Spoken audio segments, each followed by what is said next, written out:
कुछ लोगों के बच्चे होते हैं और बच्चियां ही हो जाती हैं, मतलब 4 5 6 उस बच्चे की आस पे वो लोग बच्चियां ही मतलब पैदा करते जाते हैं। इसी तरह कुछ लोगों के बेटे होते हैं लेकिन वो चाहते हैं कि हमारी बेटी भी हो। बेटी अल्लाह ताला की रहमत होती है, लेकिन वो उस बेटी के चक्कर में मतलब 8-10 तक भी औलाद जो है ना पैदा कर लेते हैं। तो क्या जेंडर सिलेक्शन अब पॉसिबल है इस दौर के अंदर, और उसका क्या प्रोसीजर है? जेंडर सिलेक्शन का दूसरा नाम आजकल फैमिली बैलेंसिंग है। ओके। कि आप अपनी फैमिली में बेटा बेटी को बैलेंस करना चाहते हैं।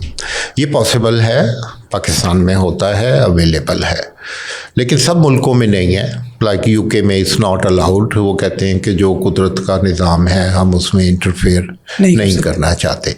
लेकिन हमारे यहाँ कपल्स की ये डिमांड होती है, और उसका एक तरीका तो वो था जो मैंने IUI आपको बताया जी, और दूसरा तरीका है IVF में जो मैंने आपको बताया था, जहाँ तक हमने एम्ब्रियो बना लिए, उनको फ्रीज करने से पहले हम लेज़र के ज़रिए बहुत बड़ी माइक्रोस्कोप के अंदर उनका एक सेल बायोप्सी कर लेते हैं। ओके। अगर उस वक्त उनके 16 सेल हैं, बच्चा 16 सेल की स्टेज पे है, तो एक सेल निकाल लिया और उसका फिर जेनेटिक एनालिसिस कर लिया। ओके। उस एक सेल के निकालने से उस एम्ब्रियो की डेवलपमेंट पे कोई फ़र्क नहीं पड़ता। तो उससे हमें पता चल जाता है ये बेटा है या बेटी। ना सिर्फ ये, हम बहुत सारी बीमारियों का भी पता कर सकते हैं। हाँ जी, जेनेटिक टेस्टिंग भी हो जाती है कि इस बच्चे में डाउन सिंड्रोम तो नहीं है, इसमें ये बीमारी तो नहीं है, इसमें ये तो नहीं है। अब उसके बाद हमें पता चल गया कि ये हमारे 15 एम्ब्रियो हैं, तो 1 2 5 6 बेटा हैं, बाकी बेटी है। तो जो बेटे हैं, जो बेटा चाहता है कपल, उनकी यूट्रस में उसी को रखा जाता है। तो फिर इस तरह वो 100% जुड़वा भी हो सकते हैं इस तरह? हाँ जी, 2 रखते हैं और कुछ में दोनों ग्रो कर जाते हैं, कुछ में एक ग्रो करता है।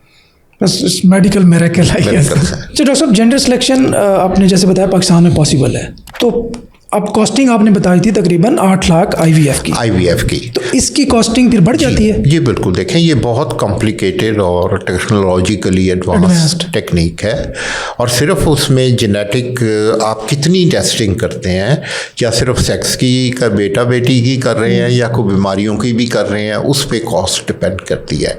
लेकिन अगर IVF आपका 8 लाख में हो रहा है, तो जेनेटिक आप टेस्टिंग उसमें शामिल कर लें तो ये जाके तकरीबन कोई 13 के करीब बन जाता है। ठीक है, जेंडर सिलेक्शन के साथ अगर कराएंगे तो तकरीबन तो 12 से 13 के दरमियान हो जाता है। ठीक है जी। थैंक यू जी, बहुत शुक्रिया।